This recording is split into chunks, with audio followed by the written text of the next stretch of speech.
बिस्मिल्लाहिर्रहमानिर्रहीम। Online classes के हवाले से दूसरे लेक्चर में एक्सेलरेशन पे बात करते हैं। इससे पहले हम वेलोसिटी को डिस्कस कर चुके हैं, जिसमें हमने कहा था कि time rate of change of displacement को हम वेलोसिटी का नाम देंगे। मतलब ये कि यूनिट टाइम में जो डिस्प्लेसमेंट में चेंज आ रहा है उसको हम वेलोसिटी का नाम देंगे। आज का जो टॉपिक है वो एक्सेलरेशन के हवाले से है कि अगर वेलोसिटी में चेंज आ रहा हो तो फिर हम इसको क्या कहेंगे, इसको हम एक्सेलरेशन कहेंगे।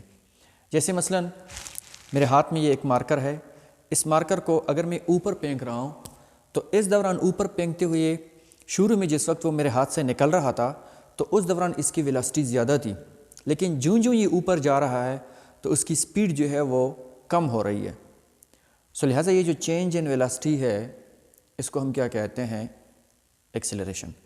अगर ये मार्कर है, इस मार्कर को मैं यहाँ से छोड़ रहा हूँ तो शुरू में इसकी वेलोसिटी ज़ीरो है, लेकिन छोड़कर जब ये नीचे आ रहा है तो इस दौरान नीचे आते हुए इसकी वेलोसिटी में इंक्रीज़ आ रहा है, उसकी स्पीड में इंक्रीज़ आ रहा है।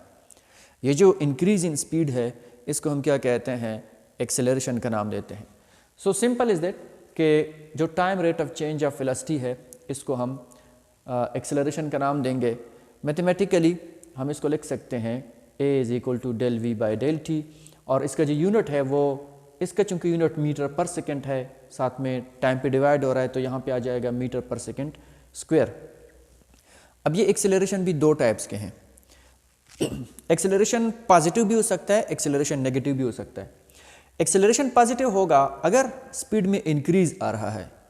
जैसे मसलन ये एक बाल है, ये बाल ऊपर से नीचे ज़मीन की तरफ आ रहा है तो शुरू में इसकी स्पीड कम है, फिर इसके बाद स्पीड अगले सेकंड में इसकी पहले के मुकाबले में बढ़ गई, तीसरे सेकंड में दूसरे सेकंड के मुकाबले में भी अब स्पीड ज़्यादा है, और चौथे सेकंड में तीसरे से भी ज़्यादा है। तो यहाँ पे स्पीड में इंक्रीज़ आ रहा है।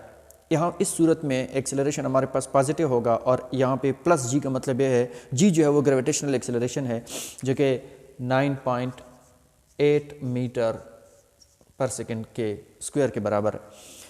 तो ये पॉजिटिव कहलाएगा एक्सेलरेशन। और एक्सेलरेशन नेगेटिव कहलाएगा अगर स्पीड में डिक्रीज़ आ रहा है। जैसे कि यहाँ पे आप देखें, एक स्टूडेंट है, वो ज़मीन के सरफेस पे खड़े होकर किसी एक बाल को या एक मार्कर को जैसे मैं फेंक रहा हूँ तो ये बाल जिस वक्त उसके हाथ से निकल रहा है तो इस दौरान स्पीड ज़्यादा है, अगले सेकंड में स्पीड पहले सेकंड के मुकाबले में कम होगा, और फिर तीसरे सेकंड के दौरान स्पीड दूसरे सेकंड के मुकाबले में कम होगा, और इसी तरह यहाँ पे जाते जाते आखिर में ये बिल्कुल रुक जाएगा। जैसे अगर आप इसको फेंक रहे हैं 100 मीटर पर सेकंड वेलोसिटी के साथ तो पहले सेकंड के दौरान ये 90 पे आ जाएगा, क्योंकि अगर मैं जी की वैल्यू को अप्रॉक्सीमेटली 10 ले लूँ तो दूसरे सेकंड के ख़त्म होने पर इसका स्पीड जो है वो 80 हो जाएगा, क्योंकि हर एक सेकंड के बाद जो स्पीड में डिक्रीज़ है वो कितना आ रहा है, 10 मीटर पर सेकंड का आ रहा है।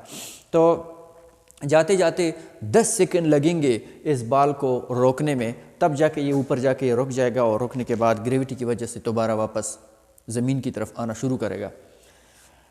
यहाँ मैं अगर इसको ग्राफिकली रिप्रेजेंट कर लूँ इस पूरी सिचुएशन को, तो मैं एक ग्राफ है मेरे पास, वेलोसिटी वर्सेस टाइम ग्राफ है। यहाँ पे अगर आप देखें, ये जो कर्व है, ये जो लाइन है, ये लाइन मुझे क्या दे रहा है, इसका स्लोप कितना है इस लाइन का, 0। और जब स्लोप 0 है, क्योंकि एंगल यहाँ पे 0 बना रहा है ये, और याद रखिए हमारे पास जो रेफरेंस लाइन है वो टी एक्सिस है, सो लिहाजा यहाँ पे ये टी लाइन के साथ 0 एंगल बना रहा है, तो हम कहेंगे कि इसका स्लोप 0 है, और जब स्लोप 0 है तो एक्सेलरेशन 0 है। क्यों 0 है एक्सेलरेशन? देखें, टाइम जितना गुजर रहा है वेलोसिटी कांस्टेंट है, वेलोसिटी में कोई चेंज नहीं आ रहा। मसलन अगर ये मेरे पास लेट्स से कि 10 मीटर पर सेकंड, अगर इसकी यूनिट मीटर पर सेकंड है तो 10 मीन्स कि 10 मीटर पर सेकंड। सो जो मैं यूँ आगे जा रहा हूँ, टाइम जितना गुजर रहा है वेलोसिटी उसी पे कांस्टेंट है, 10 मीटर पर सेकंड पे कांस्टेंट है। सो जब 10 मीटर पर सेकंड पे कांस्टेंट होगा it means there is no change in velocity, और जब वेलोसिटी में कोई चेंज नहीं होगा तो एक्सेलरेशन 0 होगा। ये लाइन आपको नज़र आ रहा है, इस लाइन में अगर आप देखें तो स्लोप कांस्टेंट है, एंगल कांस्टेंट है। मसलन यहाँ पे जो एंगल बन रहा है वो अगर आप देखें या किसी एक और पॉइंट पे, मसलन यहाँ पे मैं एंगल, ये मेरे पास रेफरेंस लाइन है, ये एंगल और ये एंगल दोनों एक जैसे, यहाँ पे अगर मैं इस पॉइंट पे एक्सेलरेशन देखना चाहूँ तो जो रेफरेंस लाइन है मेरे पास वो ये है, ये। तो यहाँ एक्सेलरेशन एंड स्लोप अगर आप देखें तीनों सूरत में वो क्या है, एक जैसा है। सो लिहाजा इसलिए हम कहते हैं कि ये लाइन मुझे एक कांस्टेंट एक्सेलरेशन दे रहा है क्योंकि स्लोप कांस्टेंट है। ये जो लाइन है ये वाला, इस लाइन में यहाँ अगर आप देखें पहले एंगल बढ़ रहा है, सो इट मीन्स कि एक्सेलरेशन बढ़ रहा है, पॉजिटिव एक्सेलरेशन। फिर इसके बाद यहाँ से आगे थोड़ी सी जो है वो कांस्टेंट है, फिर इसके बाद कम होना शुरू हो गया है, फिर इसके बाद ये बढ़ रहा है। तो इस पूरे ग्राफ, ये जो कर्व है, ये जो लाइन है, ये पूरा कर्व मुझे वेरिएबल एक्सेलरेशन दे रहा है क्योंकि यहाँ पर जो स्लोप है वो कांस्टेंट नहीं है, वो चेंज हो रहा है फ्रॉम टाइम टू टाइम। अच्छा, अब यहाँ पे अगर मैं वेलोसिटी टाइम ग्राफ को ही कंसिडर कर लूँ, इसका हम एक और पहलू देख रहे हैं। वेलोसिटी टाइम ग्राफ से हम डिस्प्लेसमेंट को भी मालूम कर सकते हैं, डिस्टेंस को मालूम कर सकते हैं। वो कैसे? देखिए मेरे पास यहाँ पे मसलन ये पॉइंट ए है और ये पॉइंट बी है, इसी तरह ये पॉइंट सी है और ये पॉइंट जो है ये डी है। तो यहाँ पे ए से बी तक एक कांस्टेंट स्लोप है, सो एक्सेलरेशन पॉजिटिव है। फिर बी से सी तक स्लोप ज़ीरो है, सो एक्सेलरेशन ज़ीरो है। और फिर सी से लेकर डी तक स्लोप नेगेटिव है, सो एक्सेलरेशन नेगेटिव है।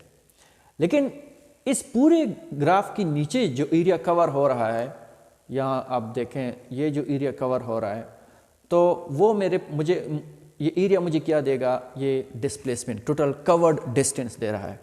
तो मैं कह सकता हूँ कि टोटल डिस्टेंस जो कवर्ड है वो S1, इसी तरह S2 और S3 के सम के बराबर होगा। तो अगर मैं यहाँ इस फिगर से S1 को कैलकुलेट करना चाहूँ तो S1 मेरे पास एक ट्राइंगल है, ये मेरे पास आपको नज़र आ रहा है, ये ट्राइंगल है S1 का।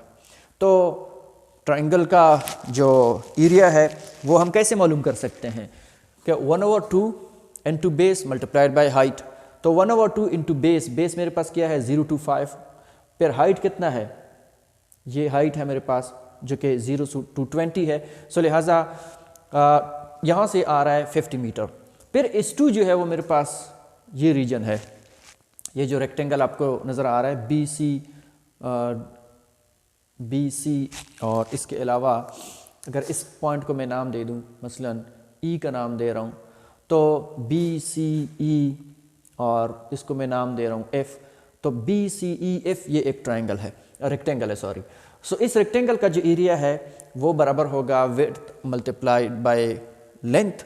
तो लेंथ मेरे पास अगर इसका 20 ले लें और 10 जो है ये मेरे पास इसका विड्थ ले लें, तो ये आपके पास इसका विड्थ आ गया, ये इसका लेंथ या आप इसको हाइट कह सकते हैं।